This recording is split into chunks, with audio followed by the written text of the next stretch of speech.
The next two tapes are going to cover Israeli tactical knife fighting.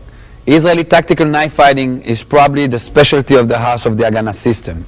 Before I get into the technical parts of it, techniques, how we use the knives, I want to introduce you to why Israeli tactical knife fighting is such a specialty of the house.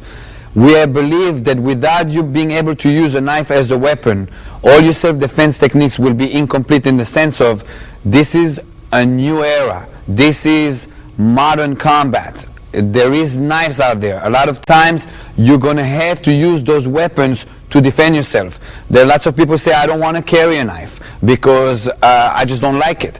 You're going to have to carry a knife to equalize your weapon. The knife is the greatest equalizer in hand-to-hand combat, in the sense of as soon as a knife is in your hand, it doesn't matter how big he is. It doesn't matter how strong he is. The knife will equalize that instantly. On top of it, you have to look at the history of the Haganah system. The Haganah system pulls out of 4 systems, 2 civilian martial arts and 2 Israeli IDF military tactics, Kapap and Lotar. In both those systems, the knife is a prevalent, strong weapon. In other words, it is a big part of the culture in the Middle East. Throughout the history of the IDF and throughout the conflict between the Israelis and the Arabs, knife attacks have been part of the culture. And because of that, both sides are armed with knives. In other words, you'll have the knife attackers and you'll also have the IDF operators that carry knives. It is important that you learn how to use a knife also as an intelligence gathering, how to deal with the knife attack. If I don't know how a knife attacker is going to attack me with a knife, how the hell can I defend against it? In other words, I'm going to have to learn how to use that knife to be aware of what's coming in. If I don't know how to use a knife, I surely don't know how to defend against a knife. So that's on a tactical level. Also, it is important that you understand the violence involved in a hand-to-hand combat situation. Combat, street fighting, violence is serious business. If you don't bring the weapons into play and the other side does, they'll always have the advantage. So yes, you want to be the good guy, but on the other hand, you don't want to be the underdog in the fight. Therefore, it is important that you build Israeli tactical knife fighting into your curriculum, into your arsenal as an Haganah practitioner. With that in mind, let's get to work.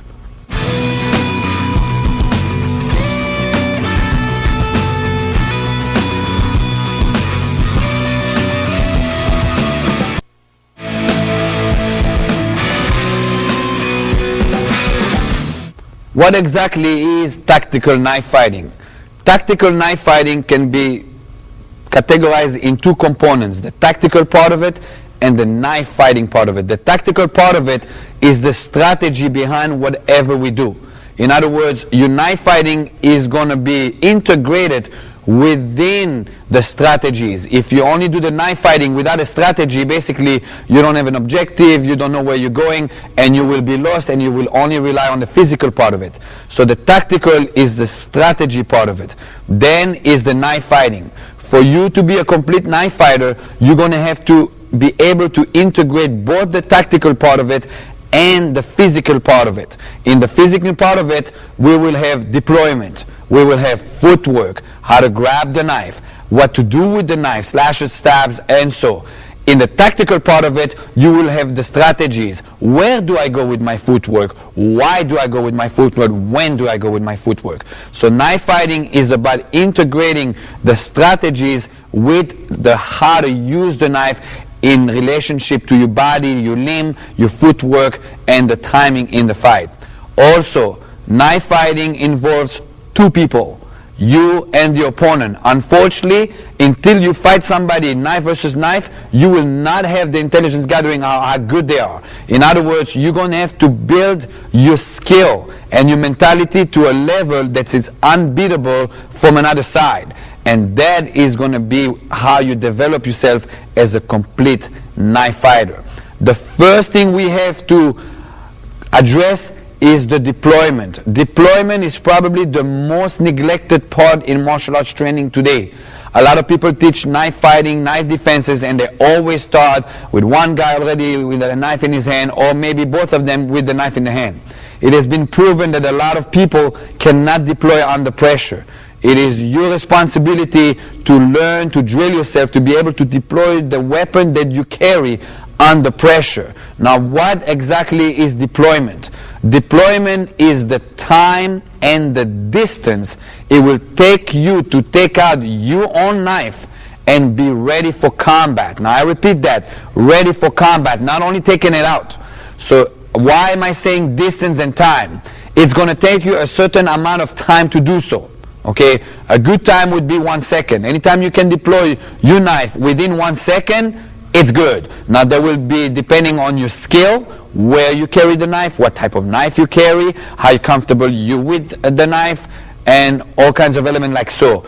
Also, you have to work on the distance. Whatever time you take, if it takes you 1 second to deploy your weapon, you're going to be able to cover so many yards away from an attack coming in. In other words, if I see somebody coming at me with a knife and he made it clear that he's going to attack me and I carry a knife on me, I need to find out what is my deployment distance. In other words, if I know that he's 5 feet away and I can deploy my weapon and be ready for combat, I'm okay. If he came closer to that, I'm going to have to compromise that by either opening more distance or throw a technique as a distraction, or somehow steal distance by gaining time. So deployment is the amount of time it takes you to take your knife out ready for combat and how much distance you can cover. I am not going to get into in this tape about what knife you should carry and where you should carry. This is a very personal thing. In other words, you're going to have to choose which knife you want to carry. A lot of it has to do with jurisdictions. You're going to have to check your jurisdictions as far as if you can carry a knife in the state that you operate in. Me as an Agana instructor, I tell my students to get a concealed weapon permit in Florida. Therefore, it's no longer an issue because they all have concealed weapon permits and they can carry a knife in their pocket. Therefore, I know it's legal. Again, the knife that you're going to purchase, it's according to your needs.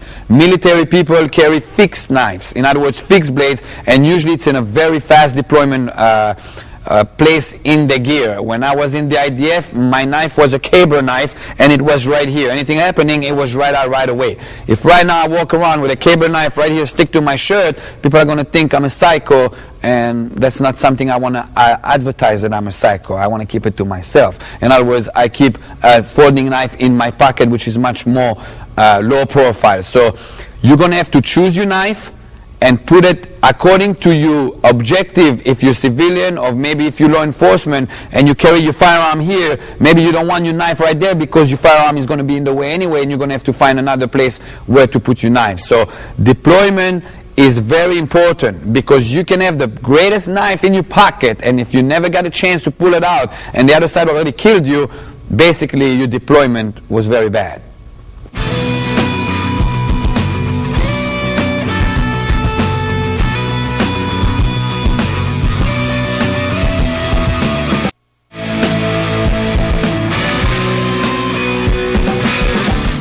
The best position you can position your knife for deployment for street self-defense is in the lower pocket of your pants. Some people put the knife in the high pocket. That's going to be a liability when you end up on the ground and he's on top of you and you're not going to be able to deploy it. The best thing to do is right here, You want to make sure that the knife that you carry has enough outside that you can actually grip it. That's why I like this specific knife, because it's got a bowl.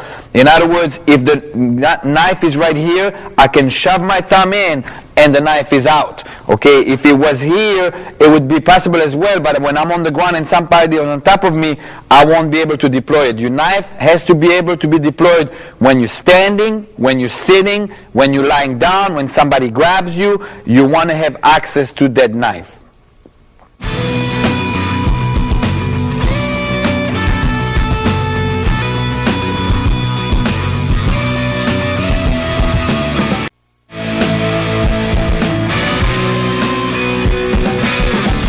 Okay, now we're going to address how you hold the knife.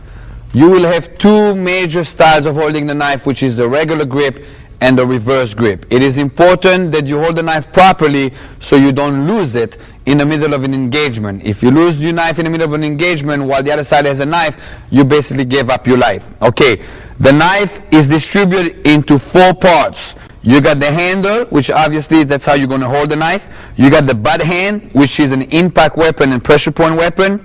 You got the control part of the blade, in other words, right here, and you got the slashing and stabbing part of the blade. Okay, when you grip the knife, what you're going to do is you're going to grab it with your knuckles first here. Okay, that is done. So when I'm done grabbing, the blade would be aligned with these knuckles, and wherever I go, the blade will follow. If you put the knife into your hand versus here in the joints of the knuckles, you're going to end up not aligned with that, and your slashes will not be in tune with your movements of your forearm and your hand. So again, first you're going to put it right here, clinch it, and hold it. Your thumb is going to go right here. I don't want to see your thumb like this. If you put your thumb like this and you start fighting, they're going to cut your thumb. They cut your thumb, that's going to short circuit you, and again a knife cuts. Okay, in other words, it's going to completely mess you up as far as the pain is concerned. So I want the thumb right here. Okay, do not smother the butt hand. Butt hand, you're going to need it. Sometimes you're going to need to hit with it. Okay, so right here. As far as the knife, right here will be the part that you control, you know, blocks, or maybe you're going into the neck. And right here is the part where you're slashing and stabbing. Every motion you do with the knife, you're going to want to need to keep a loose wrist. Don't tighten up. You're not going to make the knife any sharper by tightening up. Keep it loose. Every time you slash, it is the bottom of the hand that does the penetration. The bottom of the hand, right here, this part is the one that does the penetration. The top part, which is right here in the thumb, dictates where we're going with the knife. So the direction is the top, and the bottom is the penetration of the slashes. Now we go to reverse grip. Reverse grip, same thing happens first.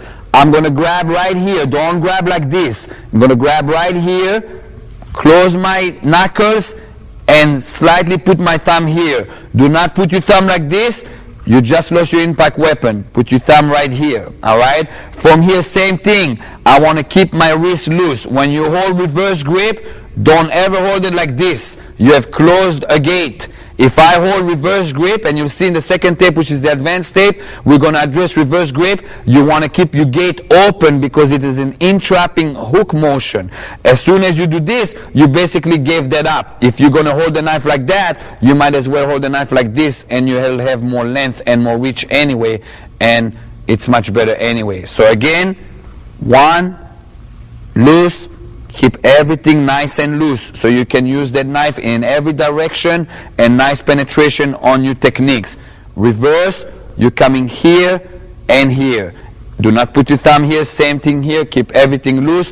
Don't close the gate.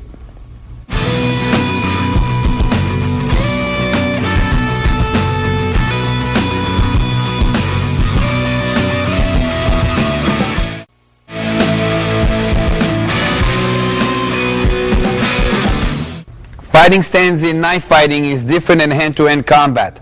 You always want to keep the knife up front. If you're right-handed, obviously you're going to have a right lead. If you're left-handed, you're going to have a left lead. All right. What I'm going to do is I'm going to step one step forward. Again, as an Agana practitioner, I expect you to go forward and not go backward. Body language going backward is telling him you're scared. If you're coming in, you're jamming in, and it's more of an intimidation, and you will always dominate by intimidate your opponent. So I'm going to take one walking step forward. The walking step is there because I don't have to think about it, and it's instinctive. As soon as I did so, I am going to rotate myself just a little bit, and I'm going to pick my rear heel up. My rear heel is important that it is up. It is my spring load. In other words, this is how I'm going to generate my motion as far as my footwork is concerned. I want to keep a distribution of 50-50. In other words, I don't want to lean forward and all my weight is up front, and I definitely don't want to lean back and then I lose that heel being up. I want to be 50-50, nice and comfortable. My hand is going to go up that the knife is in front of my chest. I don't want the knife in front of my face. If I put the knife in front of my face, as human beings, we're going to see sharp here and scenario. In other words, the person that's attacking you is going to look all blurry. I want to have a very sharp image of the attacker that's attacking me in front of me. So the knife is in front of my chest. I keep it 90 degree. My hand is 90 degree out. I don't have the knife like this and then I'm collapsing. The knife is out and the blade is in a 45 degree angle facing my opponent. My other hand is going to be in front of my neck. Not down here, definitely not here. I want to protect my neck at all costs. Because he has a knife, the neck is the place that I need to protect the most in the knife fight. If he cuts me in my forearms, he cuts me in my shoulder, I'll survive. He cuts me in my neck, in my throat, I'm dead. So I'm going to put my hand right here, right in front of my neck. This is your fighting stance. There is no other fighting stance in knife fighting. Every time you fight, you're going to have to find yourself here. Every time you move around, you're going to have to reposition here.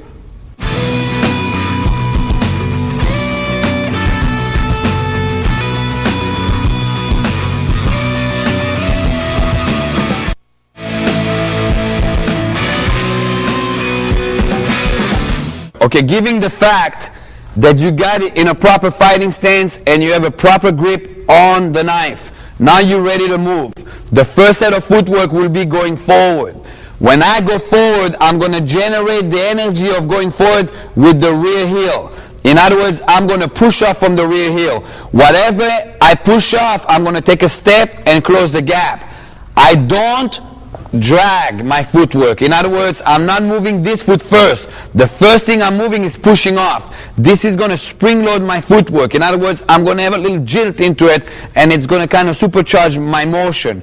If I drag my footwork, just like it sounds, it's a dragging motion, it's much slower.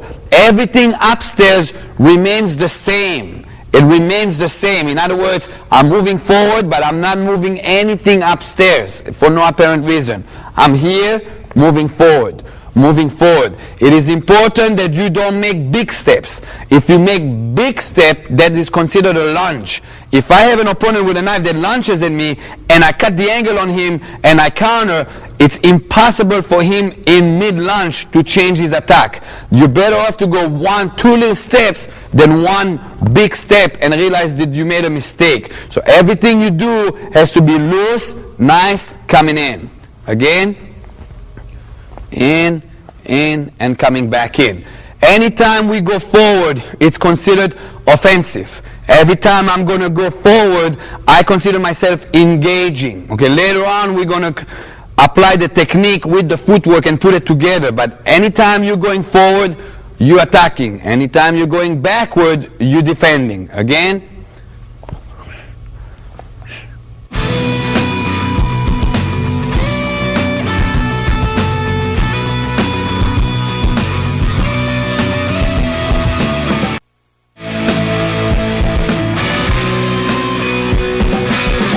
Okay, now I'm going to have to go backward. Going backward is different. I'm in my fighting stance, and I decided tactically to back up. In other words, either I'm overwhelmed with whatever's coming in, or either the situation dictates that I need to pull back. On this one, I am going to have to pull my front leg first. In other words, my front leg has to clear first. If I push my back leg first, what happens is I keep this as a target, and later on you're going to see that the front leg is going to become a target in knife fighting. In other words, I'm going to have to clear all my front backward in one motion. That will be done by doing what I call a half pendulum. I am going to come back by pendulum myself, half pendulum. It's called a half pendulum because a full pendulum technically is 1, 2. And that looks like I'm dancing, and I'm not wearing a pink leotard in this video series, so I'm not getting into dancing. In other words, I'm coming backward with a half pendulum right here. Again, now if I break it down slow, what I'm basically doing is I'm bringing my front leg to meet my back leg and then collapsing my weight and reposition. So two things are happening here. I have my physique or my mechanics of my body doing 1, 2, and I have the weight distribution of 50-50 becoming 100% in the center and redistributing 50-50 again. So you got two things working at the same time. Basically, you're supercharging your speed. In other words, it's the mechanics and the weight distribution that allows me to move faster. Again, I'm here and coming back here. Again, here and coming back here.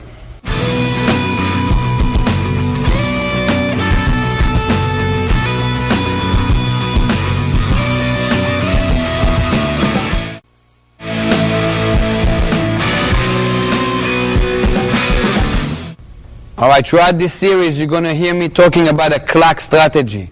The clock strategy follows that Carlos, in relationship to me, is at 12 o'clock, and I'm the center of the clock. So here will be 3 o'clock, here will be 9 o'clock, and right behind me will be 6 o'clock. So you're looking 12 o'clock, 3 o'clock, 9 o'clock, 6 o'clock. A lot of times you'll hear me say, I'm going to move into 2 o'clock. That will be for me to position myself according to the relationship between the both of us. So you got 12 o'clock, 1 o'clock, 2 o'clock, 3 o'clock. You got 9 o'clock, 10 o'clock, 11 o'clock. Most of the time throughout the video series, I'm going to use the hours that are towards this half of the clock.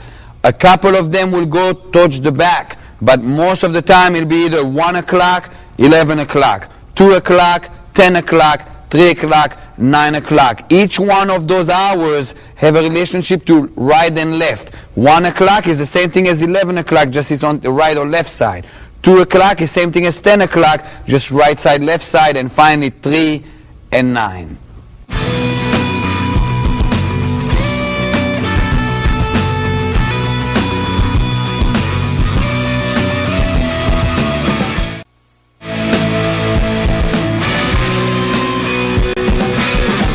Okay, this brings us to techniques. You have 3 techniques that you can do with a knife systematically. You can slash, basically you're cutting through. When you slash, it will be done with this part of the knife, right here, the top part of the knife, and the slash is generating from the wrist. In other words, from the wrist, it's the generation of the penetration. You have the stabs. You have the stabs. Basically stabbing, you're taking the dagger part of the knife and sticking into the target that you will choose. When we stab in the Agana system, it's like a poke. I'm trying to create a hole as fast as possible and reposition out. And finally, you have the blocks. The blocks will be me stopping what's coming from his incoming side with this part of the knife. So if he's coming in with the knife, I will be blocking with the knife right here. If I violate that and I block with this, he'll penetrate. Am I going to slash him? Yes, but he will penetrate. So again, I got the slashes, I got the stabs, and I got the block.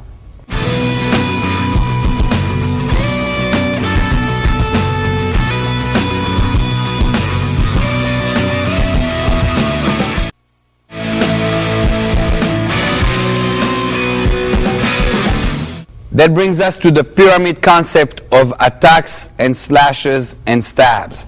All right, the pyramid is a tool that we use to train our practitioner how to use the slashes and how to use the stabs and combinations as well.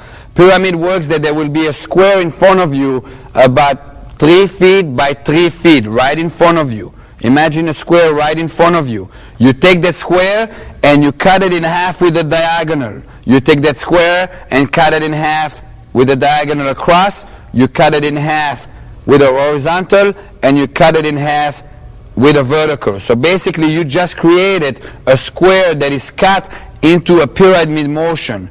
That is the diagram I am going to use as far as me attacking. Now for learning purposes, you're using a big pyramid. We call this a pyramid because it's like you're looking at the bottom of a pyramid, and in relation to me, the pyramid is going out.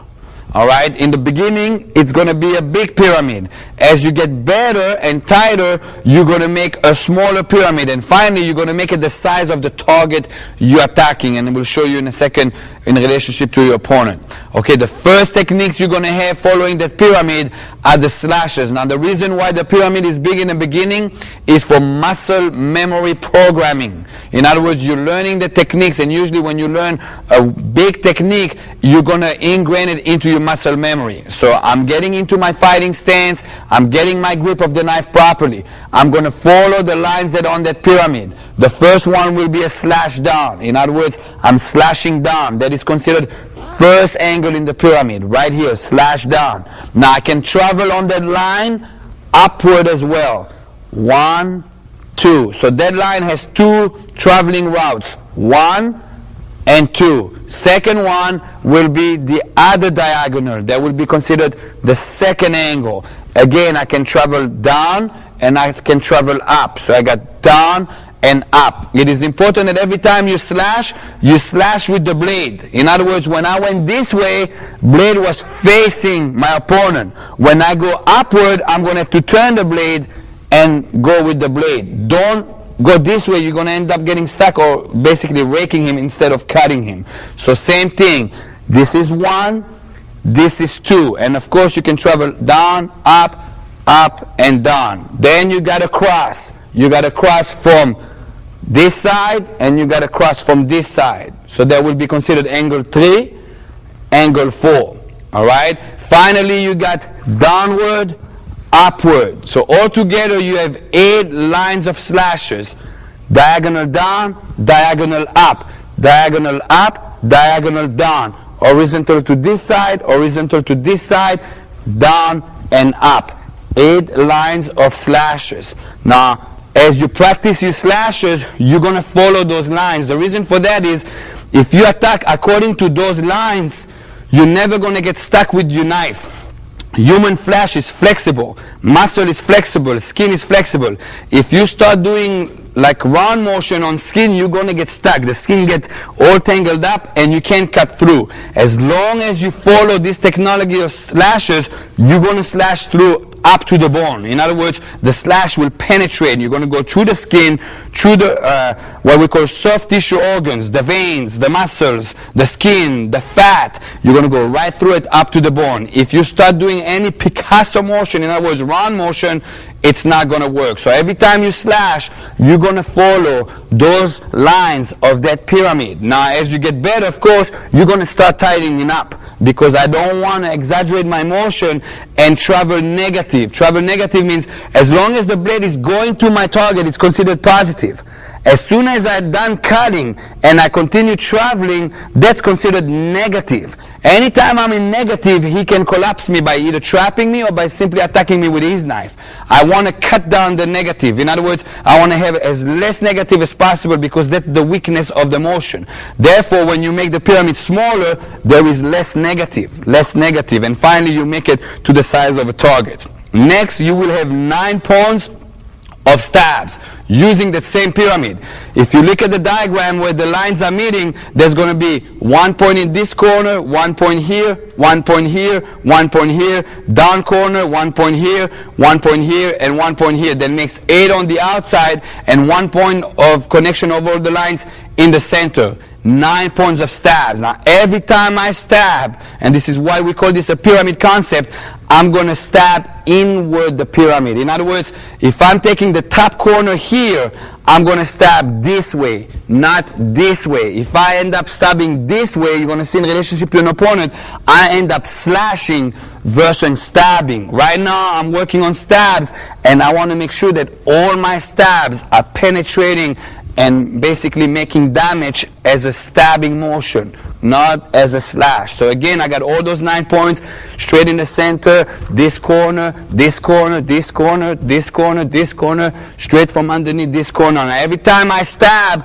my hand remains here. I keep everything the same. My footwork stays the same, and only my weapon, or only what I'm working at right now, is moving. Everything else remains the same.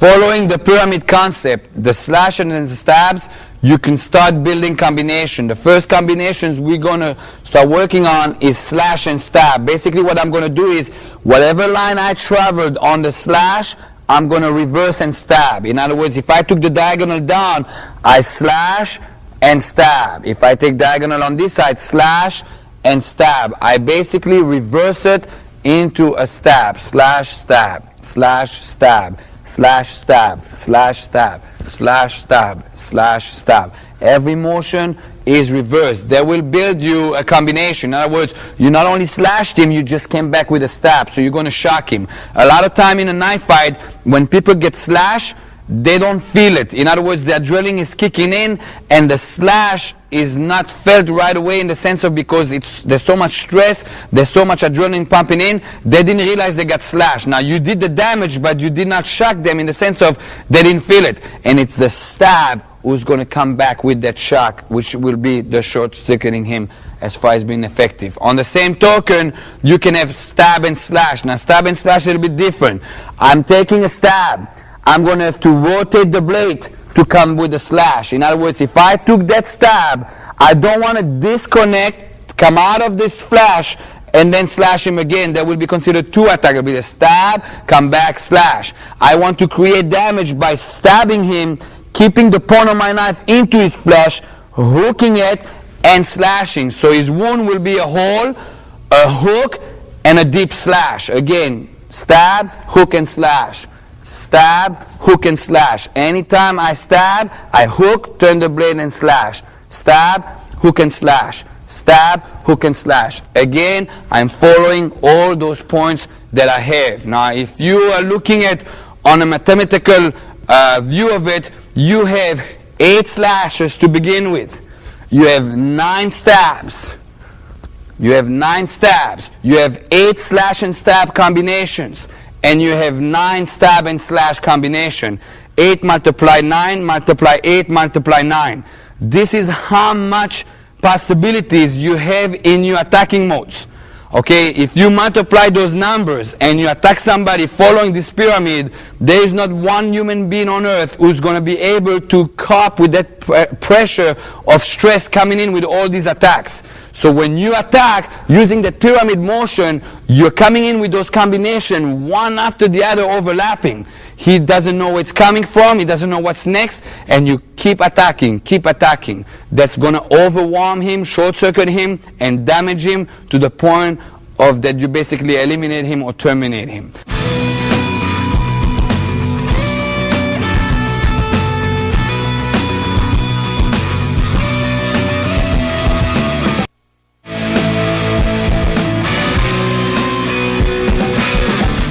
Okay, you're going to have to learn to free flow. In other words, you use all those techniques in a free flow. Again, right now we're doing big motion because I'm illustrating muscle memory. Stab and slash, slash, slash, stab, stab, slash.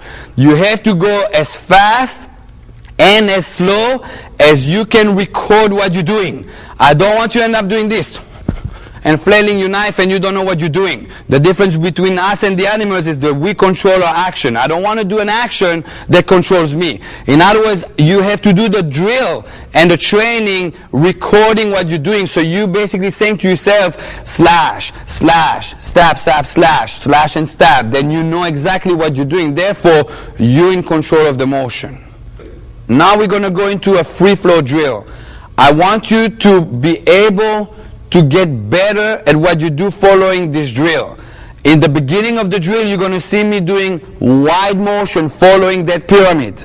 I'm going to do it slow first for muscle memory. Then I'm going to take the same wide motions and speed it up. Then I'm going to pause and tighten up the pyramid. Make slow motion medium, medium speed, medium motion, then I'm going to tighten up faster, and finally I'm going to go into what we call target motion, which will be the actual way I'm going to attack with the blade.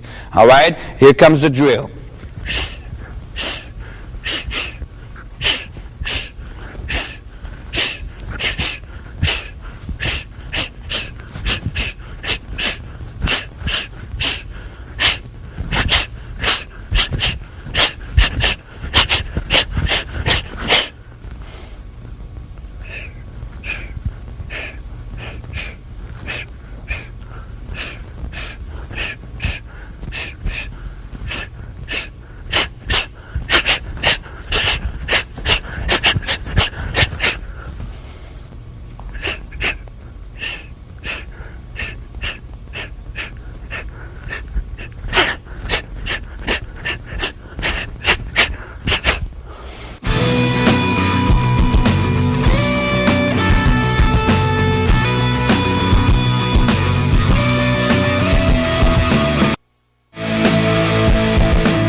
Okay, following the pyramid concept, you're going to attack your targets. Okay, in fighting stance. Okay, your primary target in a knife fight is his hand holding his knife. You have no business coming over here and starting to go to work without clearing his front knife. In other words, I am going to use the pyramid that I've used before, but that pyramid is going to become a real 3 by 3 inches. And that's how I'm going to attack that hand. So if I took a slash, I'm going to take a slash right here. If I took a stab, I'm going to just poke him in the hand, try to make him lose the knife, or maybe retreat and then I can trap. Or I can work in combination, slash and stab. Okay, and then what we'll do is you start adjusting the targets as you engage. Alright, so your first target is the hand.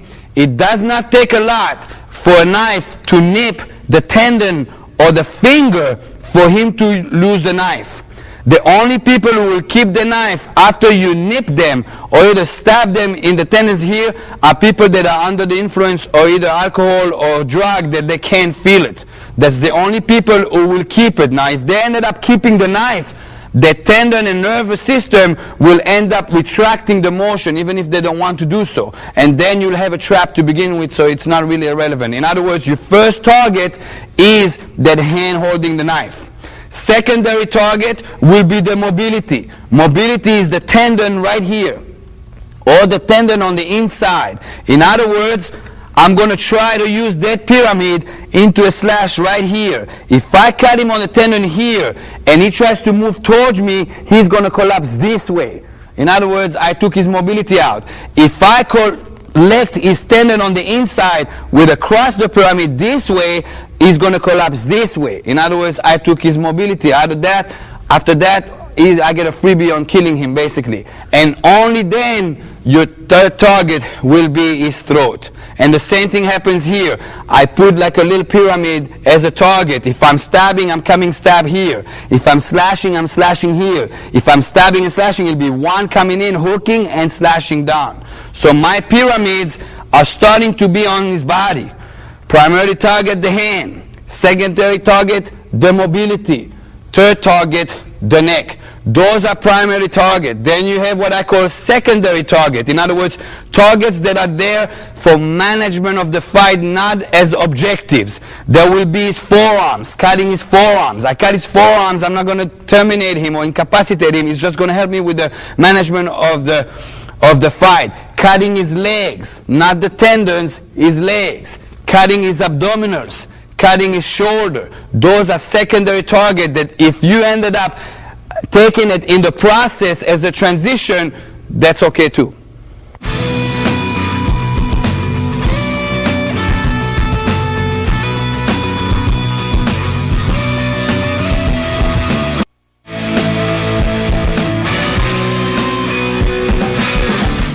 Carlos is getting his fighting stance and I am in my fighting stance. I have to combine my footwork with my pyramid to engage. If I don't do that, or if I violate that order or that combination of the two, I'm going to be the underdog as I engage. For an example, if I step in and only then slashing, while I step in, Carlos can start attacking.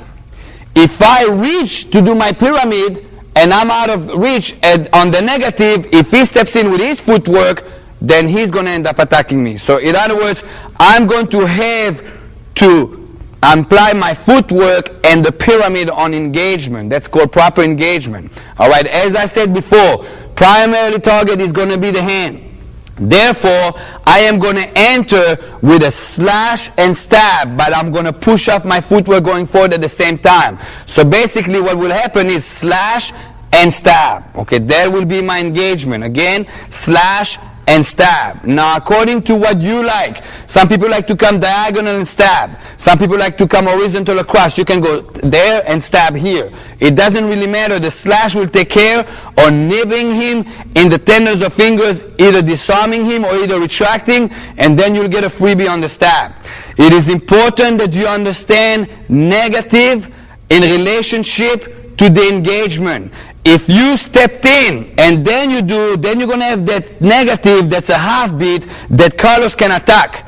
If I combine my footwork with the slash, what will happen is a slash works this way. If you look at the knife now, it works this way. Half of it is positive, then automatically there's the negative. If I imply my footwork at the same time, what will happen is the knife will travel this way.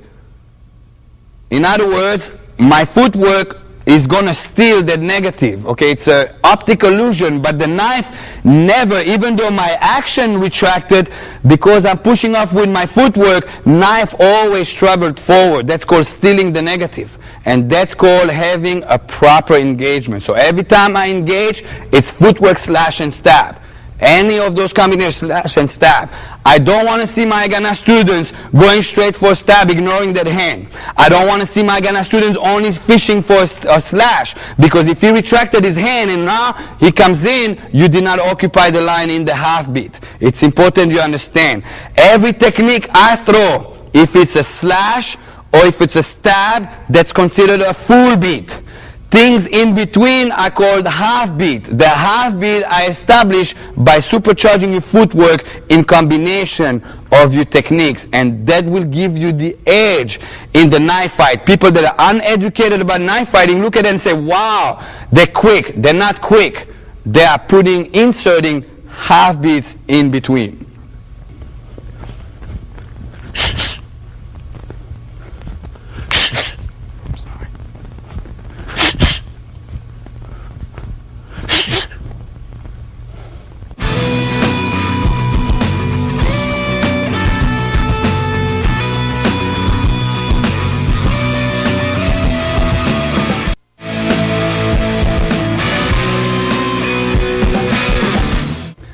We're both in a fighting stance, okay? I'm deciding tactically to cut the angle to engage with, okay? This is a tactic that's a little bit more advanced than a regular engagement. Instead of me coming straight on with a slash and stab, I'm going to decide to cut the angle, okay? Cutting the angle means angling up and rotating my opponent, and there is a tactical reason why I'll do so. If I'm here, what I'm going to do is I'm going to come right here, okay? Maybe he came in with a straight stab and I angled up to avoid that, or maybe I initiated the angling up to begin with, okay? As soon as I'm here, what I'm going to do is I'm going to imagine that somebody's got a cable to my ankle and it's being yanked this way, and automatically I cut the angle. Watch again. In other words, if Carlos came in for a stab and I'm here, I rotate and cut the angle. What this does now, anything Carlos is going to do, he's going to have to turn his guns first. And that puts me in a half beat ahead of him footwork wise. In other words, I get a half beat for free. Alright, so again, I'm here, one here, rotate here. By turn, I can already attack, and he's completely mine. That is called cutting the angle. If you learn to cut the angle, and you actually use this as part of your engagement, you will always have the advantage. This is considered a strategy to rotate your opponent. In other words, I came here and I rotated him. While he rotated, I get the half beat, versus that if I'm only here me against him. Now it's skill against skill. In other words, it's who's going to have better engagement. When I rotate him, I already have the half beat on top of him. He's going to have to be super fast, and most likely he's not going to be able to do it, because what happens is, if you look at the knife in relationship to our bodies, my knife is already close to him. His knife is all the way in the back. By the time he rotates, it's too late.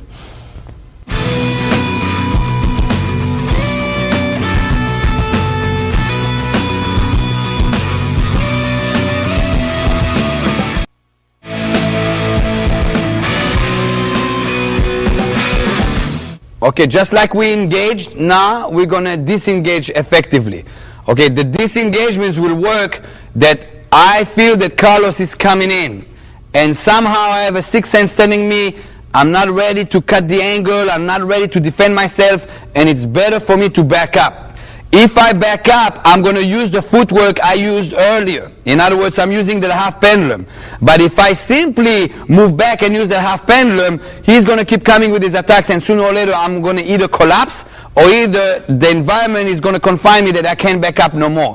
What I'm going to do here is I'm going to stab and back up. What I'm doing is I am throwing my knife in there to occupy the line. All I am doing is I am throwing the knife right to his face. This will create one of the two. If I poke him in the eye, bingo. If I didn't, and he blocks it with his hand right now, he's going to feel ouch here, and for a minute he'll forget that short circuit him, he'll forget about his attack.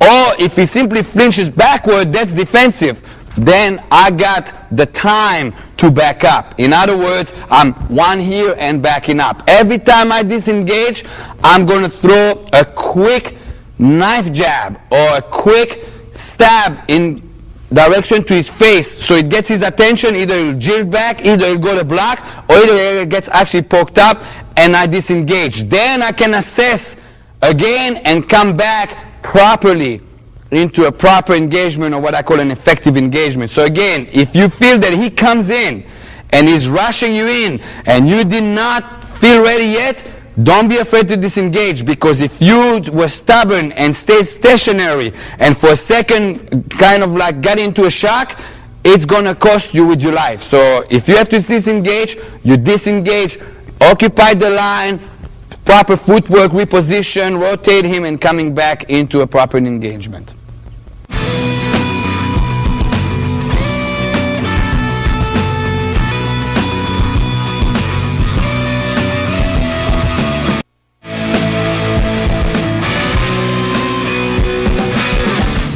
All right, we already addressed the issues of engagements, cutting up, cutting the angle. If I do not have the choice of the engagements, in other words, I did not initiate the attack, he already is in flight with his attack, or I didn't get a chance, my timing was off, and I didn't cut the angle, and he's already in flight with his attack, I'm going to have to refer to counters. In other words, knife versus knife, what do I do specifically against that attack? The first attack will be the first angle of the pyramid. Again, it's coming down this way. It could be a stab, and it could be a slash. I treat it the same way. The speed and the timing and the stress and the pressure, I'm not going to be able to identify. My knife is up front. What I'm going to do is I'm going to use the knife as my block. Okay, if you remember from the tape of the knife defense here, it would be seizing. Since I have a knife, instead of using my empty hand, I am going to use the block as my weapon. Okay, so he comes in, angling up. It's the same thing here. I am going to angle up, so I'm getting more focus. Also, if I angle up, technically he passes me. In other words, he's not going to slash me. That's pretty tricky depending on the length of the knife and also the penetration, but it's a form of defense as well. But my true defense is blocking with the blade. Coming in right here. Okay, 9 out of 10 on this connection, they will pull back or drop the knife. And basically, that is done. Now for the other people, I'm coming one here and I'm going to step in. Watch what I'm doing. I'm coming in. One, step in and trap it. From here, slash, stab, out we go. Okay, again, I'm coming in. One, slash, stab, and cut, and out we go. Every time I pull out, I'm going to close the door on my opponent. And I'll do so by taking his mobility. If I took his mobility on the way out and he's bleeding to death, he cannot come to me and kill me in the same process. In other words, I close the door. Again, I'm here. 1, 2, 3. Take the mobility and out we go. Now, it is important that you look at the timing upstairs. Don't let go and then trap. If you let go, now he's free and he's going to cut you and he got his objective. You're going to use that block to overlap. When I have it here, then I come in, / 1 here, and out we go.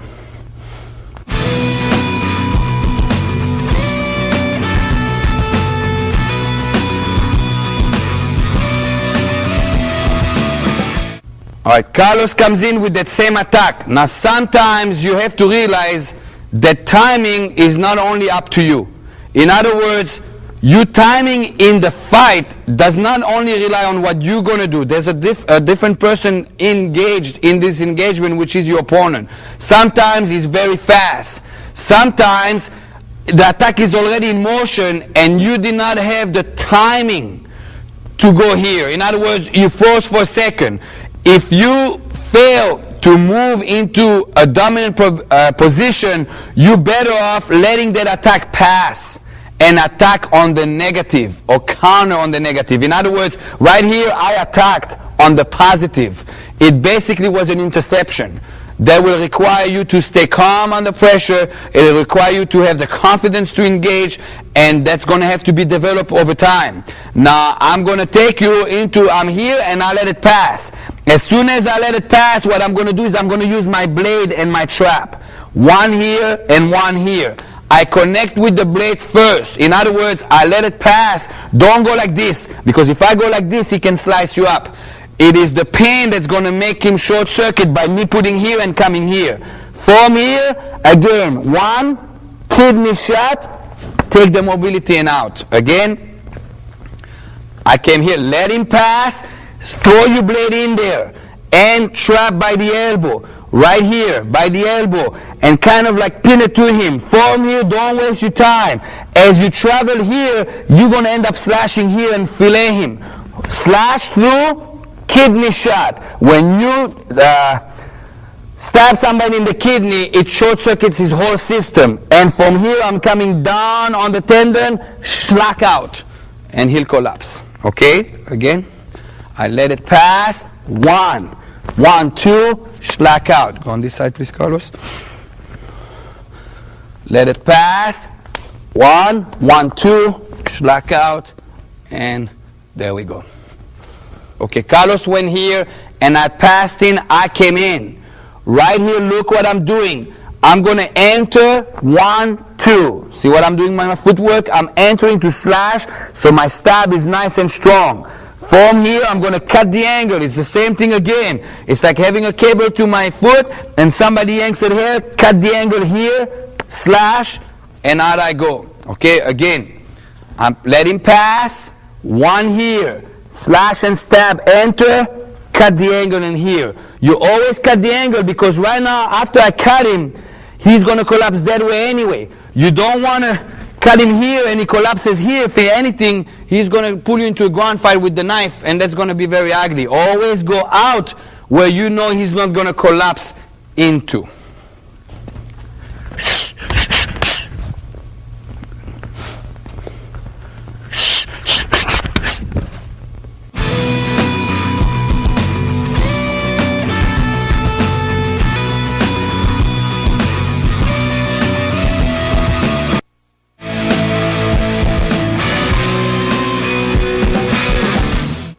Carlos is coming down now with the angle 2. Again, what the first thing I'm going to do is move out and angle out to this side. In other words, this is one of these times that you're going to end up switching the lead, like we said in the footwork segment. So I'm coming here.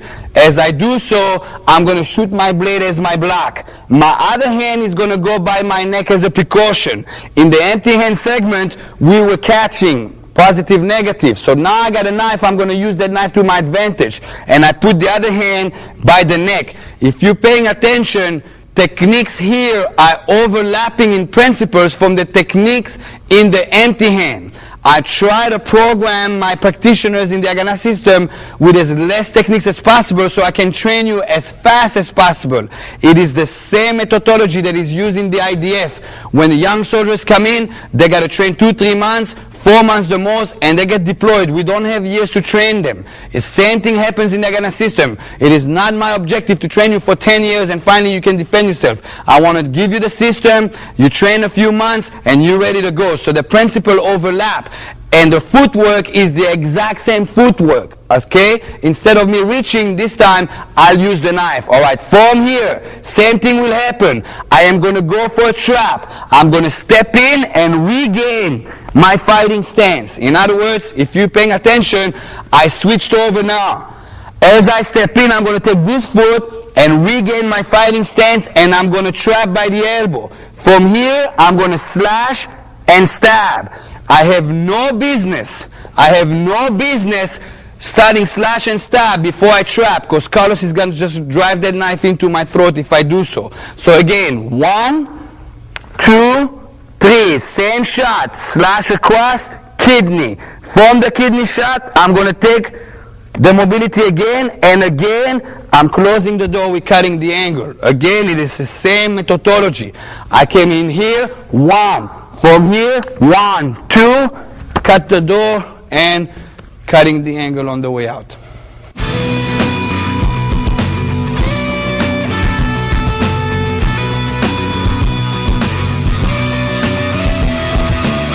Okay, same thing happens on this angle. Maybe you didn't feel comfortable moving, the timing wasn't there, it caught you off guard, and simply at the moment, it feels better to let it pass. Again, he comes in, I let it pass. As soon as Carlos is on the negative, I'm going to come in. My hand goes here, and I plug it. I don't grab it. If I grab it and he twists over there, I'm going to go with it, and he controls me. If I plug it and he tries to move, I let it be. Okay, again, so I'm here, I let it pass, and right away here, I plug here, and my blade is shooting for the bicep. I'm shooting right for the bicep. From here, I'm going to slash across the abdominal, slash, and I'm going to take the tendon this time, coming out this way, staying away from the blade. Again, I'm coming in, letting it pass, 1 here, slash, stabbing the abdominals, 1, and out I go. One more time.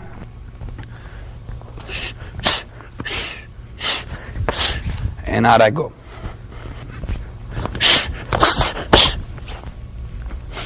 Second one.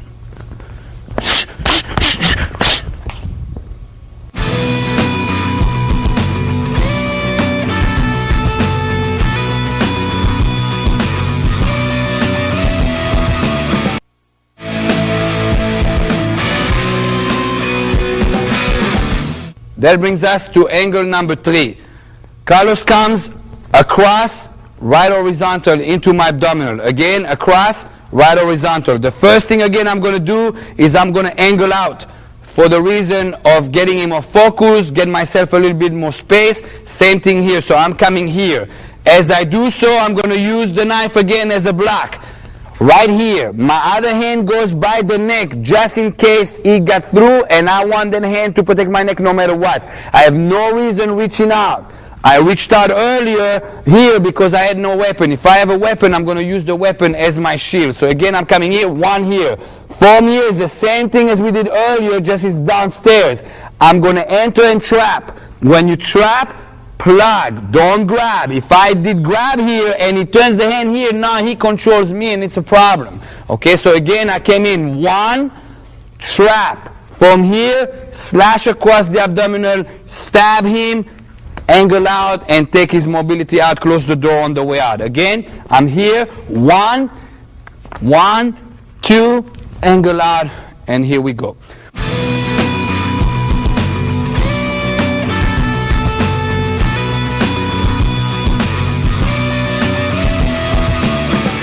Again, we'll have the same methodology in case I didn't feel good with the timing on sidestepping and he caught me off guard. I can let the attack pass and attack on the negative. In other words, when he came first, this is attacking the positive. If I didn't feel confident, I come here, attack the negative, which is less dangerous. I'm going to use the blade and my hand to trap. From here, same thing as earlier. Slash, step in, stab. Angle out, take his mobility. One more time. I'm here, let it pass. One here. As I slash and stab, step in, stab in the kidney. Angle out, take the mobility, and you disengage.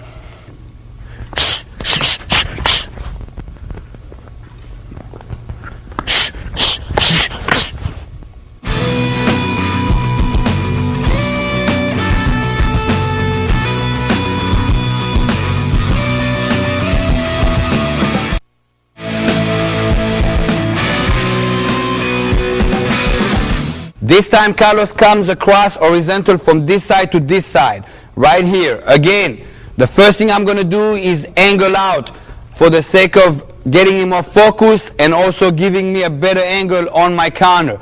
As I angle out, I am going to use the knife block to the hand. Other hand is going to go by the neck just in case. Again, here I ended up switching my lead. You're going to have to recompensate for that. Again, he comes in. One. From here, as I step in, I'm going to trap. Slash, stab the kidney. From here, take out the mobility and angle out. Go on this side, please. Same thing happens again. I go one, step, slash and stab, take out and angle out the angle.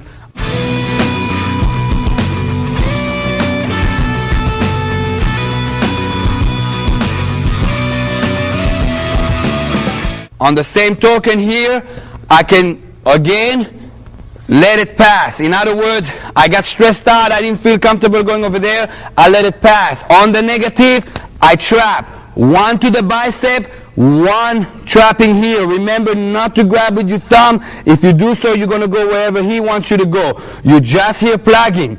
The angle on the bicep is straight on. If anything now, you feel a jilt, schlock, and you'll open his bicep this way. It's good for you. From here, slash, stab him in the abdomen.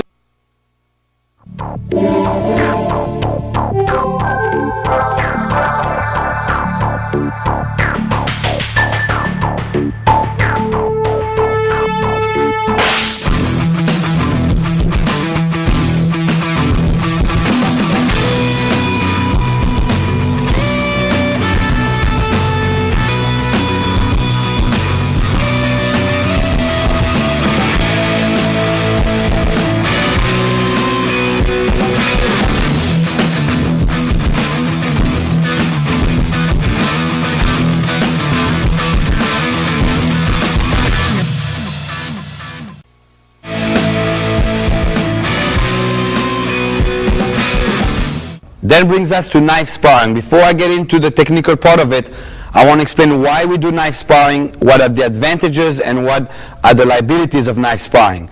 You must include knife sparring in your knife tactical training.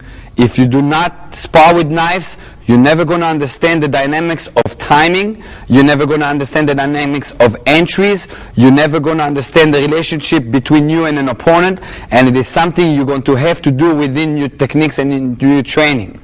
So it is a necessity for you to develop the timing issue.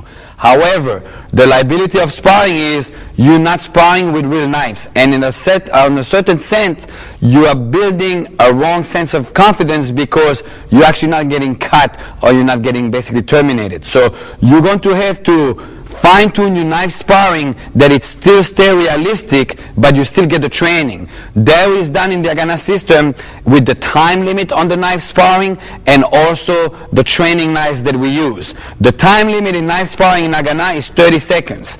I always say with knife attacks, it's one encounter, one chance. You're not going to get a second chance with a knife situation. In other words, if your engagement was bad, you got cut, engagement is over. So it's 30 seconds only versus a 2-minute sparring or 3-minute sparring round if you're doing boxing, kickboxing, or any other style of sparring. So it's a very short amount of time that is also used so the adrenaline is pumping, all right? And then we have all kinds of little drills that we do within the sparring so we pick up the stress that's coming in. Using knife sparring knives in the system will help you also on a marking level. In our system, we use two types of training knives for the knife sparring. The first one being a military rubber training knife. This is a knife that's flexible. This is used at the first level of knife sparring because it's a forgiving knife. In other words, when it hits you, it is flexible and it doesn't hurt that much. If you look at the edge of the knife, I have a possibility to put either chalk or either lipstick, so it be used later on for marking, so you have a monitor or how you're doing on your knife sparring. So this is the first one, the first level. Later on, you'll be introduced to a hard knife that has a marker. When you spar with this knife, it is less forgiving. In other words, when you start nipping in the hands, it's going to hurt. This illustrates more of a reality without getting cut, because it's actually hurting you, and when they're going to nip you, you're going to pull your hand just out of the instinct of the pain. So this is the first level, again, flexible, it'll give. This is the second level of knife sparring. It is less forgiving. Both of them have edges that you can mark them, so you will have a monitor of how you're doing in your knife sparring. Okay, according to those knives, you're going to have the training knives, and you have to understand knife sparring. It is not a sport. There's not a 1-0, 1-1. It has nothing to do with scoring. What you are building in your knife sparring is an instinctive skill to be able to go in and out engagements, to be able to read. When he comes for an attack, you're going to have to learn to read what's coming in as it comes in. If you can't read, you can't deal with it. In other words, right now when you spar with a knife, you're going to be a little bit stressed out because it's dynamic. Just think about when the guy has a real knife in his hand and he's coming with the real intention to hurt you. Therefore, the knife sparring will kind of like duplicate that, or will make you give you a feeling. But remember, at the end of the sparring session, it did not cut you. So there is a plus to it and there's a minus to it, and you're going to have a good trainer to teach you how to insert stress drills into the knife sparring so it still stay realistic, even though we don't have real knives.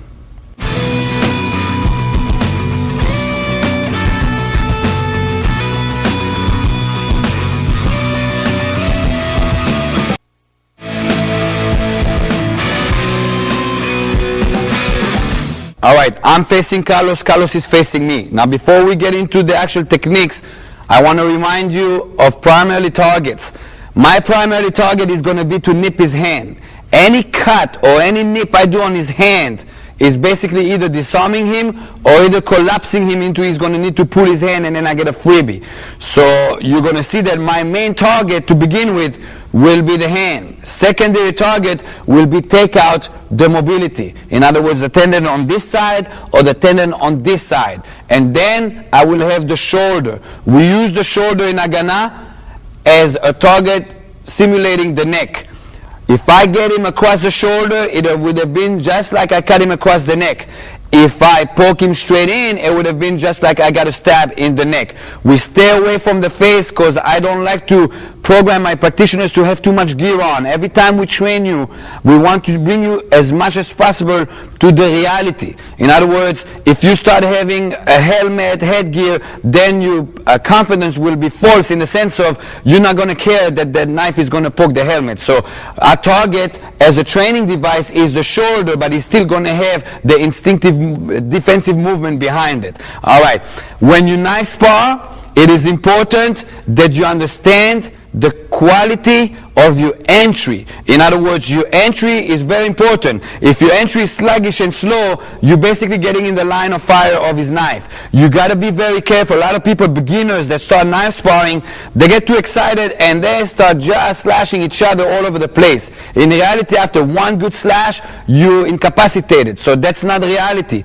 It's in and out. One engagement, one chance. So I don't want you to get in the habit of like, oh yeah, this is great. I love knife sparring. Let's do it all night long. No, you want to get in and out. Every engagement, in and out. All right, for instance, right there's a nip. He got disarmed.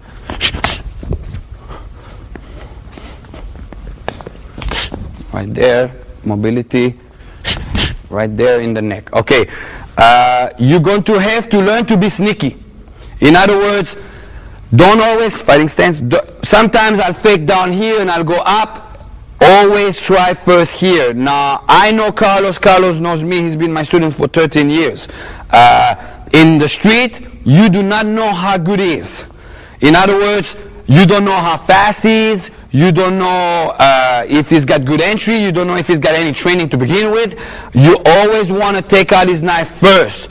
Now, sometimes you're going to go here, and every time you try to get that hand, he pulls it out, he pulls it out. Then you know, okay, that's a trained person, because most people that are not trained will leave that hand there or will actually get too busy to come in, and then they basically give it to me. But if I have a person that every time I come in, he retracts, that's a sign of a trained person. Then you're going to have to switch to mobility. Try to take out his mobility, okay? Only when I played with the disarm and the mobility, I start climbing up here. I have no business coming straight here with ignoring this. I'm going to have to break him down. I break him down by either disarm him or by either take out his mobility. Then I'm going upstairs.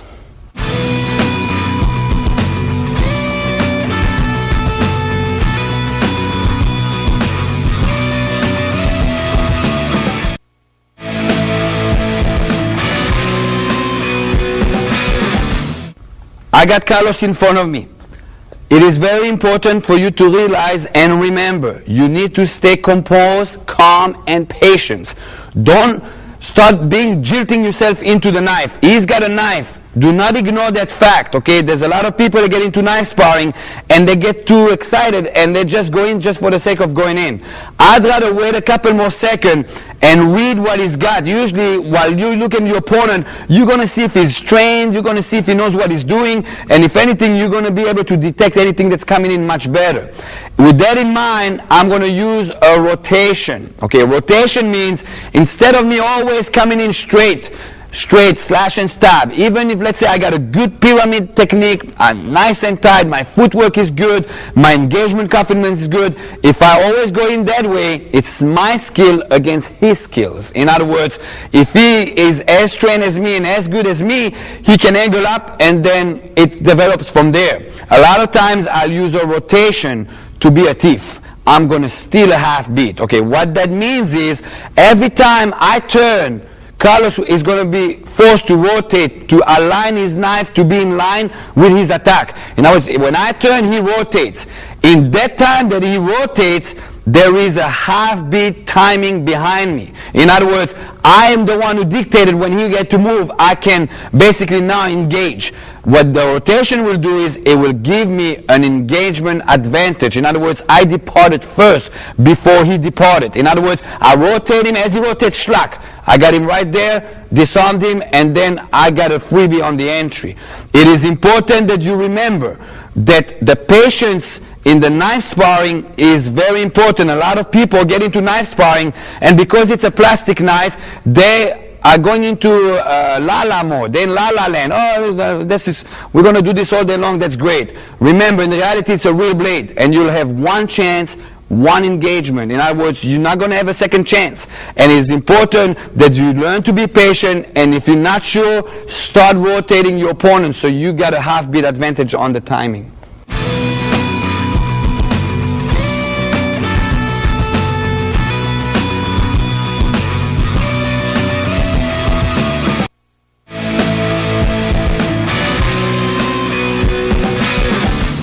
If I'm in front of Carlos and both of us are basically, I'm rotating, he moves, and I see that he's being cautious, this is a trained individual.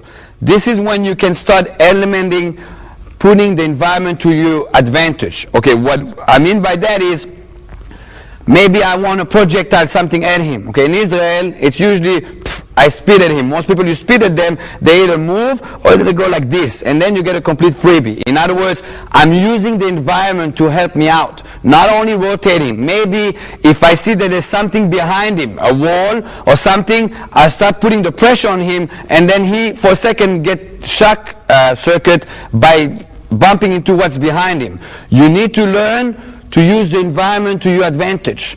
Not only your weapon, okay? You basically, the individual that's fighting him, you got a weapon, but the environment will play a role here as well. Okay, that will also bring up multiple attackers issues and this and that, which I'm not getting right now into it. That will be in the advanced tape. But you have to learn to use environment to your advantage. Maybe you know I'm trying to get connected and it's not good. I know I got some change in my pocket to change Israel and then I can connect. Maybe there's a chair in the way and I bump the chair into him. Use whatever it takes for you to survive. There is no rules. The only rule is that at the end of the engagement, you're going home and he's not.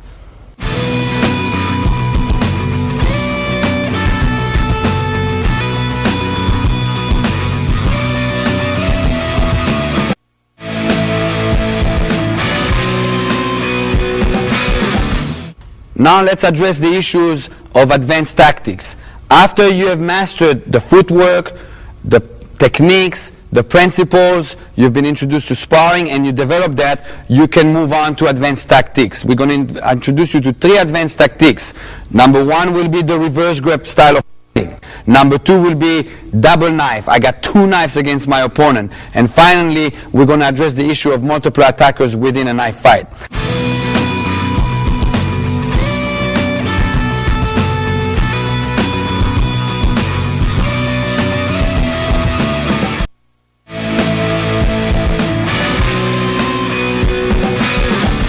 Reverse grip is a very sneaky and very advanced style of knife fighting.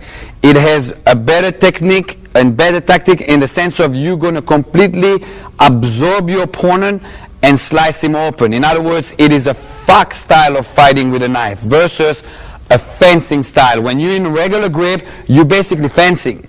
When you're in reverse grip, you're saying, come on in my house, I'm going to show you around. That's what a reverse grip is all about. Okay, first we got to review how to hold the knife in a reverse grip. Again, you're going to grab the knife with your knuckles, not with the hand, because you want to align the blade with those knuckles. So I'm right here. As soon as I got that, I'm going to close my hand and my thumb will go right over my other fingers. Do not put your thumb here. You're going to smother the butt hand of the knife, which you're going to need later on anyway. I'm going to be right here. My hands stay loose and I keep a 90-degree angle. In other words, if I'm getting in my fighting stance, that knife stays in a 90-degree angle. That is called the gate of the reverse grip. I want to keep my gate open. If I put the knife like so, some people like to hold it like that just for the style of it, you're closing the gate. Therefore, you took away the whole purpose of why you're fighting in reverse grip.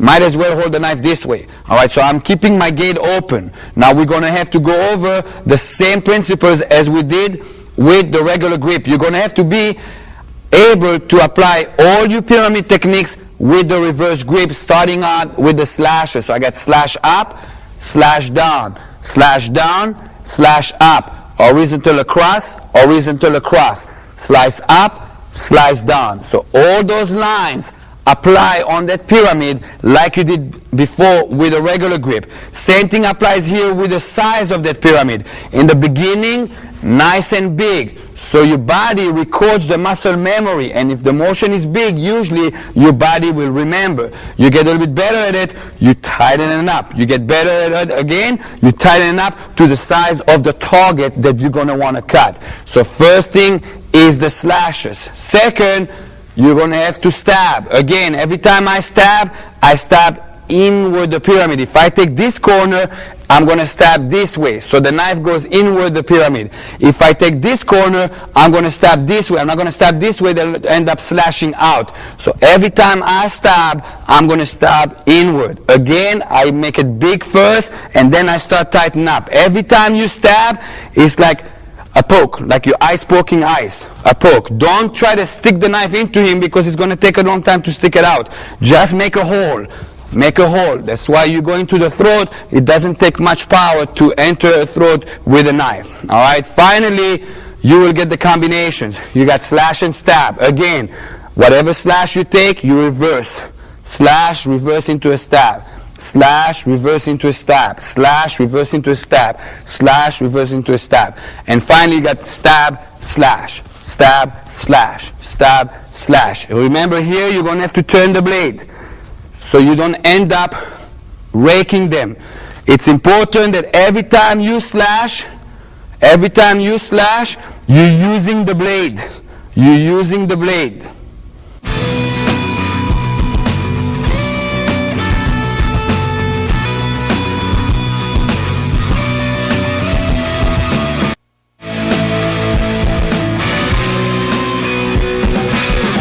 Okay, now that we practice the slashes and the stabs and the combination, now you got to realize, why do I choose to go from regular grip into reverse grip? That is a tactical assessment and tactical decision that you're going to make. You're not going to just go to reverse grip just because I'm going to fight reverse grip this time. When you fight reverse grip with the knife, you are fighting into what I call the F.I.G.H.T style. You want to hook him in. Okay, you're going to need to learn how to hook with your knife. Every time he's going to come in, you're going to basically hook him in, trap him, and basically starting to go to work. So it's different than the other style, which is regular grip, where the distance will make a difference on the engagement. When you're in reverse grip, you're going to wait for him to come in and invite him.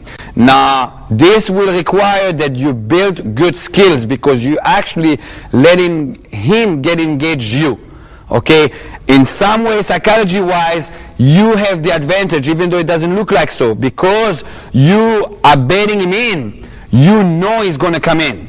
When you're in regular grip, it's kind of like you're finding who's going to engage first. Here, you have half of the stress gone, in the sense of, I know I'm not engaging, so I'm just going to wait. So even though he's engaging first, you will have the timing advantage.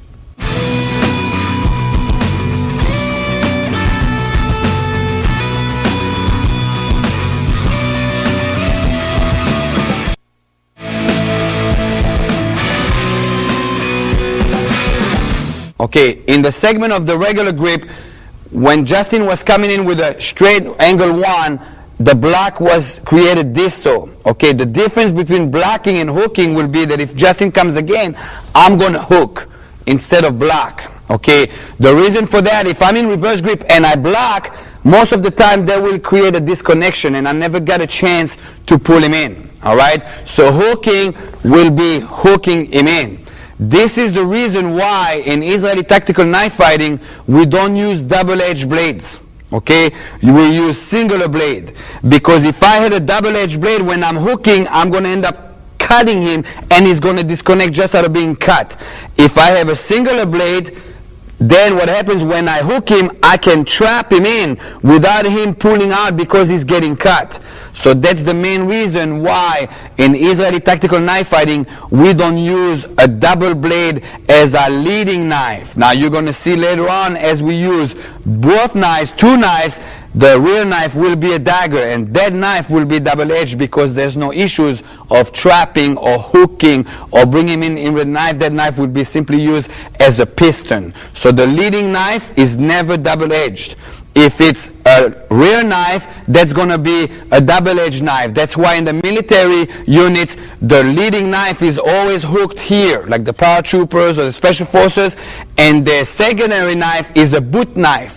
And the boot knife is always double-edged. If you get a boot knife, you're going to see it's double-edged. That's why, because leading knife, single edge. Boot knife, secondary knife, always a dagger.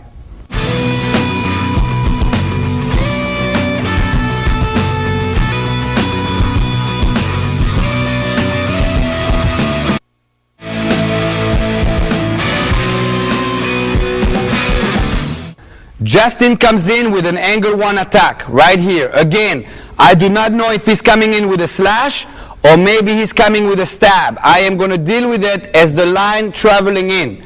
Just like I did with the regular grip, I'm going to do with the reverse grip. I'm going to cut the angle to 2 o'clock as a precaution of getting out of the line of traveling of the knife. My other hand is going to go by the neck to protect my throat. In the process, I'm going to block. Now this is for training purposes. I am building you up to be able to hook directly without blocking, but you're not going to need this point of reference as a learning tool. As soon as I got a block here, I'm going to hook it. Now when I hook, I'm coming in with a 90 degree. This is when I said earlier, if you have a reverse grip and it's like this, as you would have blocked, it would have slid in. Or you would never get a chance to hook because you close the gate. You always keep it 90 degree so the gate is open for the hook. Again, he comes in, block, and hook. Now when I hook, what I'm going to do is I am going to circle up until my elbow is higher than my shoulder.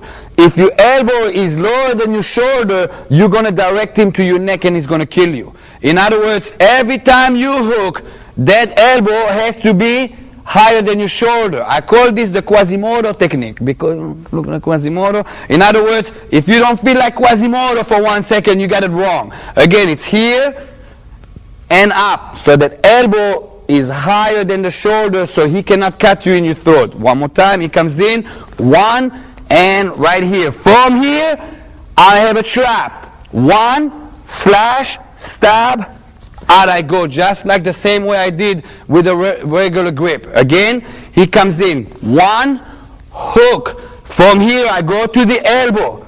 Go to the elbow. As I check here, now I can go down here. Do not go down here without getting the elbow. If you didn't get the elbow and you went down here, he's just going to cut your throat open. Okay, so again, he comes in, 1, 2, elbow above shoulder, check his elbow, slash, stab in the kidney. I'm going to take his mobility on my way out and get away from the knife by cutting the angle, and right there is the end of my engagement.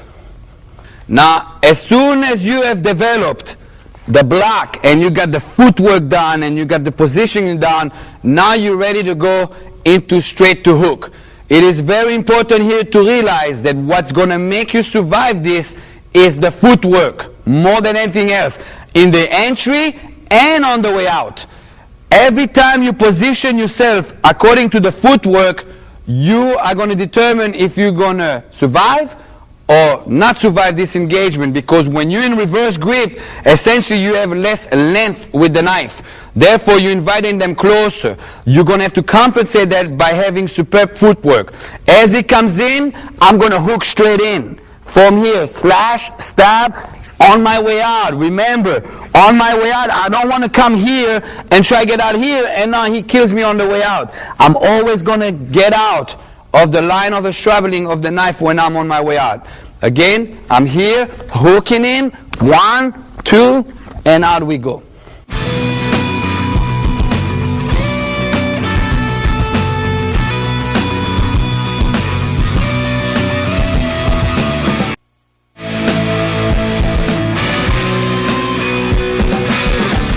Okay, this time Justin comes in with an attack on angle 2. Again, I don't know if it's a slash coming in or I don't know if it's a stab coming in. I will treat it the same way. Again, as he comes in, I'm going to angle up and I'm going to shoot my blade with the block first as a training device. In other words, originally I'm going to hook, but I'm going to get you there first with the block. Again, he comes in, I angle out to 10 o'clock, other hand by the neck just in case, and the block gets established here. Now it's important that you realize earlier on angle 2 we did this and we came here and this and we cut out. Okay, yes, you can do the same thing with a reverse grip and come here and this and that, but the problem with that is in many times when you block here, they're going to disconnect anyway. And the style of hooking is to bring them in so you can completely demolish him, not giving them a chance to get out. So that is the reason why we chose the reverse grip, because we want to hook them in. If I wanted to block it, I would have used regular grip. Okay, so again, he comes in. First thing is the block. From here, I'm going to hook and circle out and serve it right here into my trap. Again, he comes in, stop it, hook, serve it right here. From here, slash, stab. Again, you have the option here, slash, stab to the groin, slash, stab to the abdominals. I'm going to pull out, mobility here, and angle out here. Always angling out of the knife traveling line. Again, he comes in, 1. From here, serve it right here. Slash, stab, mobility, and out we go. Justin comes in, I'm going straight to hook. Now it is important here that you remember, when you go straight to hook, it is your footwork that gives you that insurance that you're not going to cut. If Justin comes in and I simply hook, I'm going to hook him right into my organs. I'm going to need to cut to 10 o'clock as I hook, so I never got cut. At the end of the hook on this one, I'm going to trap. Again, when I trap him here, don't do it with your thumb. If you go with your thumb, there's two liabilities to that. Number one, your knife is down here, and you might nip yourself with your own knife. Number two, as soon as you grab here, if he yanks to any direction, I'm going to be going with it because I grabbed him. Do not grab him, just cup it with your hand. Again, so Justin comes in, one, and right here, form here, slash, and stab. I'm going to have to angle out of the knife route. Coming out, take his mobility on the way out on this angle. Again, coming in, one, slash, stab, take his mobility, and out we go. One more time, coming in, one, slash, stab, and coming out, and here we go.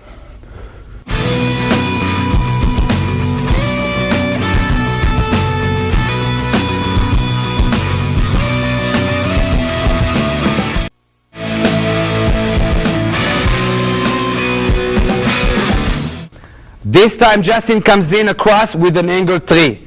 Again, I don't know if he's coming with a slash or I don't know if he's coming with a curved stab. In other words, I'm going to deal with it the same way of the line that's coming in. Again, as he comes in, I'm going to move to 2 o'clock.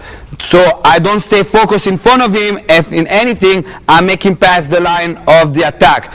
As I do so, he comes in, I'm going to put my block. Again, this is just for the stage of you learning. I'm putting my block here. My other hand is going to be by my neck. From here, I'm going to hook until I look like Quasimodo again. Elbow above shoulder. Do not, because the attack is lower, come on in Justin, be lazy and only come here and then he comes across your neck and it's over. It is important that you bring it all the way up for security purposes. Again, he comes in, one, I hook all the way up. As soon as I'm here, I'm going to have to check his elbow, slash, stab in the kidney. Again, I'm going to have to stay away from that knife. I find my way out, closing the door, taking the mobility on this angle. One more time, coming in, one, from here, hooking, all the way up, checking the elbow, slash, stabbing in the kidney, and closing the door, angling out away from his knife. Alright, Justin comes in with his angle 3, and I choose to hook right away. It is important here again that as I hook, I move. If I don't move and I simply hook, I'm going to get cut.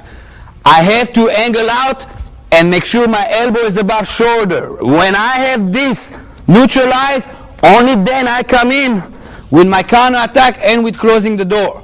Again, one more.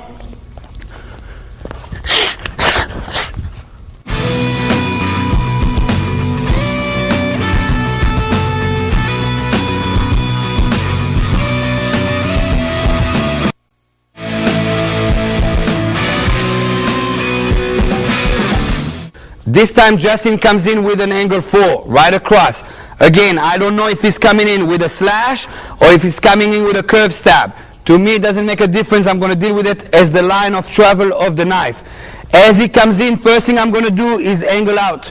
Again, very important here on the reverse grip. You cannot operate without angling up on reverse grip because your hand has less length and you're bringing him in, you're going to have to compensate by the footwork. So as he comes in, I'm going to angle up to 10 o'clock. I'm using the block as a training hazard to go into the hooking. From here, I bring him up into the trap. Remember, do not put your thumb. If you put your thumb, it's too close to your own blade. If you put your thumb anywhere he goes with that hand, pull, right, I'm going to go with it, and that's going to be a liability in the fight. Again, as he comes in, angle out, one here. As soon as I got it here, slash across, stab, pull out, and take his mobility on the way out. Again, came in here, one. From here, hook, slash, stab, angle out, take the mobility, close the door. Justin comes in. Again, he comes in with an angle 4. I'm going to go straight to a hook. On this one again, you need the footwork. If you go to hook without the footwork, you're going to get cut. It's important, I keep repeating it, but it's important for your survival. The footwork on hooking is essential. You don't have it, you're not going to survive the first engagement. You didn't get to survive the first engagement, you never got to finish him up, so it's important. As he comes in, I angle up, straight to hook. I serve it into the trap, slash across, stab, and cut out the angle by closing the door. Again, he comes in, one, shrak, tak, and close the door. One more time. As he comes in, one, and close the door.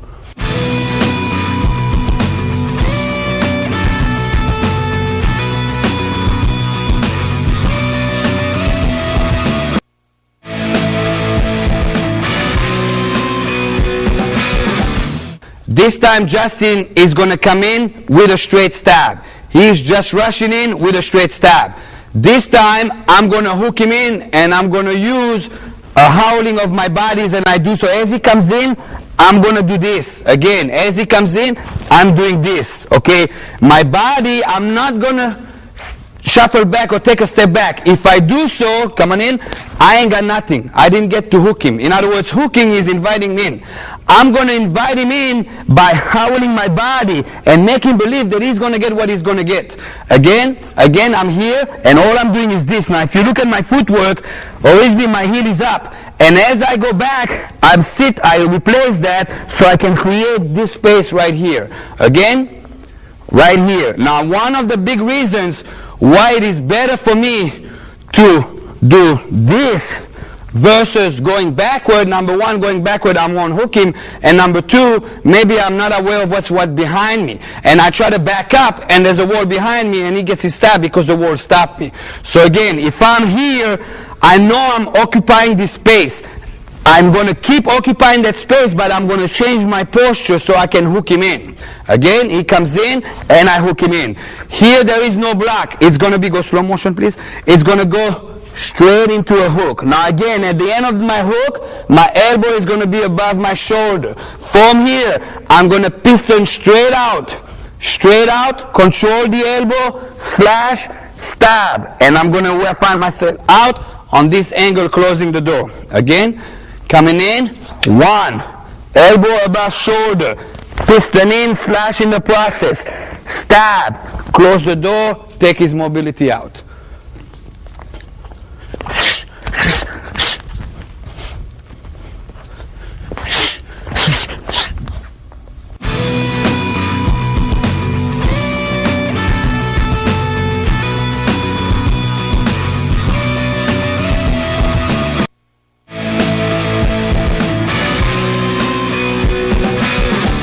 Justin now comes in with a shot from below. In other words, he comes in just coming from below. On this one, I am going to use a block no matter what. Even if I'm going to continue with a hook, I'm going to start with the block because the motion is just too strong and it's going to be too much of taking a chance to try to hook right away. So here, first thing, I'm going to block. As soon as I got the block, I'm going to hook this way. Not disconnecting, because you can afford to disconnect here. It's coming right into your body. I'm blocking here, hooking here. From here, up we go again. Elbow, 1, 2, and out I go. Again, as he comes in, 1. Right here, up I go, almost like a puppet on a string. Again, 1, up, slash, tap, and out we go.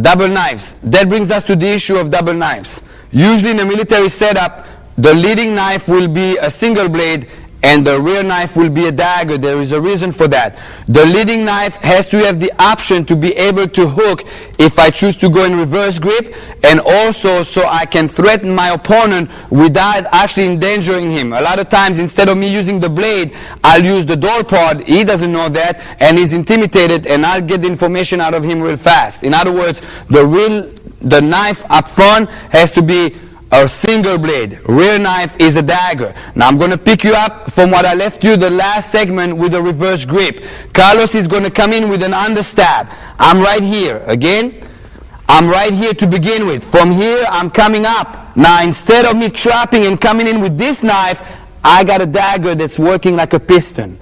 Every technique If he comes in with an angle 1 and I came here, this is going to come in as a piston. My rear knife is used as a piston. So really, double knife is the same thing as single knife reverse grip, just your rear hand is always working as a piston. Again, so he comes in, I'm coming 1, in, and right here. All right? So anytime you have double knife, you can piston down. Now, military setup, sometimes he attacks. He's got a knife, and I got a knife. And I know I cannot take his life. I need the information out of him. In other words, automatically, if I have 2 knives or whatever, I am going to come into reverse grip because I'm going to have to hook him in. As I hook him in, if he comes in under stab, right now, instead of dagging in, I can go in behind and here. Now, he knows I got 2 knives. This will be intimidation factor to begin with. Now the dagger on this scenario will be used as a disarm. In other words, when I come here, as I come up here, I'm going to basically piston into the hand of the knife. In other words, I'm come 1 and come right here. See the disarm? And now I can come in. And I chose not to take his life. So double knife can be used as a piston on the hand that's holding the knife from the hooking, or it can be to take him out with the dagger motion.